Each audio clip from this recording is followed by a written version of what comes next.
Hello everyone, today we are going to read A Baker from Goa for class 10 students. This is written by Lucio Rodriguez. Lucio Rodriguez ने अपनी real life instance के बारे में इसमें बताया है। उन्होंने बताया है कि जब वो गोवा में रहते थे, छोटे थे, तो वहाँ पर कैसे जो ब्रेड्स थी, बेकरी का सामान था या उनको बनाने वाले लोग थे वो बहुत ज़्यादा फेमस थे। यहाँ पर हमें राइटर बताते हैं कि गोवा में 400 ईयर्स से भी ज़्यादा जो पोर्तुगीज़ थे उन्होंने वहाँ पर शासन किया और इसी रीज़न की वजह से जो उनका कल्चर है, उनके ट्रेडिशन है, उनकी जो चीज़ें हैं वो आज भी गोवन कल्चर में हमको दिखाई देती हैं। जैसे कि गोवा में जो बेकरी का सामान है वो ना पहले बनाया जाता था बल्कि आज भी बनाया जाता है। वहाँ पर अगर पुरानी हर्थ को देखें, पुरानी बेकरीज को देखें तो वो आज भी हमको दिखाई देती हैं। और ये भी देखा जा रहा है कि जो बेकरीज पुराने समय में पुराने लोग चलाते थे वो तो इस समय नहीं हैं, लेकिन उनके घर पर कुछ ऐसे लोग जो कि उस बिजनेस को आगे आज भी चला रहे हैं। राइटर याद करते हुए कहते हैं कि ये जो बेकर्स होते थे ये गांव में आते थे और उस समय एक ट्रेडिशन था कि लोग गर्म चाय के साथ इन ब्रेड्स को खाते थे। ये बच्चों से लेकर बड़ों तक को सभी को पसंद थी और कोई भी जब भी शादी होती थी, कोई भी सेलिब्रेशन होता था तो बिना ब्रेड्स के, बिना बेकरी के सामान के कोई भी सेलिब्रेशन पूरा नहीं होता था। लूसियो रॉड्रिगेज हमें बताते हैं कि ये जो बेकर्स होते थे इनको पेडर बोला जाता था और ये दिन में 2 बार आते थे अपने बेकरी के सामान को सेल करने के लिए। जो बड़े लोग थे वो अलग तरह की ब्रेड्स को खरीदते थे और जो बच्चे थे वो ब्रेड बैंगल्स को लेते थे।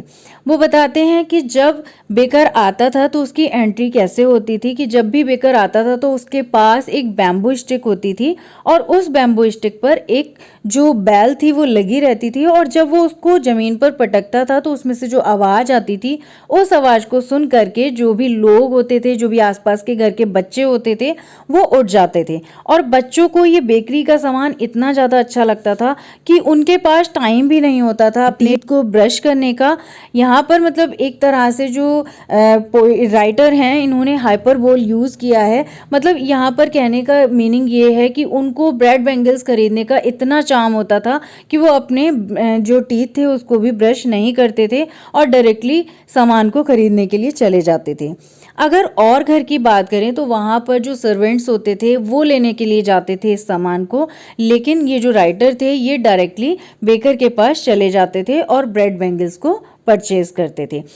उस समय एक ट्रेडिशन था कि लोग गर्म चाय के साथ इन पाव को, इन ब्रेड्स को खाते थे और वहाँ के बिजनेस में अगर हम देखें तो सभी लोग जनरली इस बिजनेस को फॉलो करते थे। राइटर हमें बताते हैं कि जब भी बेकर आता था तो वो एक हाथ से अपने जो स्टिक थी उसको पटकता था और दूसरे हाथ से सहारा देते हुए अपनी उस बास्केट को पकड़ता था अपने हेड के ऊपर जिसमें कि वो सारा सामान लेकर के आता था।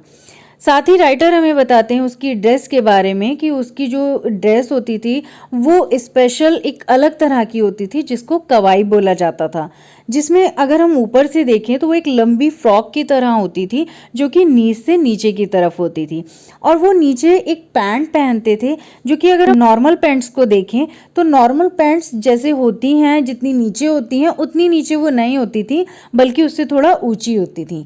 और अगर हम शॉर्ट्स की बात करें तो वो शॉर्ट्स से थोड़ा नीचे होती थी। इस तरह की स्पेशल ड्रेस पहन करके बेकर्स वहाँ पर अपने सामान को सेल करने के लिए आते थे। यहाँ पर जो राइटर हैं उन्होंने ये बताया है कि जब भी वहाँ के लोग थे, जो गोवन लोग थे, उनका कोई भी दिन, कोई भी टाइम ये जो बेकरी का सामान है इसको लिए बिना नहीं जाता था। लोग इसी तरह के बिजनेस को करते थे और ऐसे लोगों को रिच माना जाता था और लोग उस समय मोटे दिखाई देते थे, खुश दिखाई देते थे और इसको देख करके ये समझा जा सकता था कि वो लोग बहुत ही ज़्यादा प्रॉस्पेरस हैं। जब भी पैडर आता था वो सामान बच्चों को सेल करके जाता था, घरों में सेल करके जाता था, लेकिन उसके जो पैसे थे वो पैडर उस समय पर नहीं लेता था। इसका हिसाब किया जाता था मंथ के एंड में और इसको याद रखा जाता था कि जो घरों की वॉल होती थी उस पर पेंसिल से उसके हिसाब को लिख दिया जाता था और मंथ के एंड में उस हिसाब को बेकर को दे दिया जाता था। तो इस तरह से वहाँ पर एक पूरा लाइफ साइकिल था जो कि बच्चे ब्रेड्स को खरीदते थे, बेकर वहाँ पर आते थे। कोई भी सेलिब्रेशन, कोई भी शादी इस तरह से पूरी नहीं होती थी बिना बेकरी के सामान की। शादियों में एक मीठी पाव बनती थी जिसको बोल बोला जाता था और उसके बिना कोई भी शादी अधूरी होती थी। तो राइटर इसमें अपने पुराने चाइल्डहुड के सारी चीज़ों को याद करते हैं और वो बताते हैं कि आज भी गोवा में बहुत सारी बेकरीज हैं, लोग इस काम को करते हैं। पुरानी चीज़ें नहीं हैं और उतनी ज़्यादा नहीं हैं, बट आज भी वो चीज़ें हमको देखने के लिए मिलती हैं।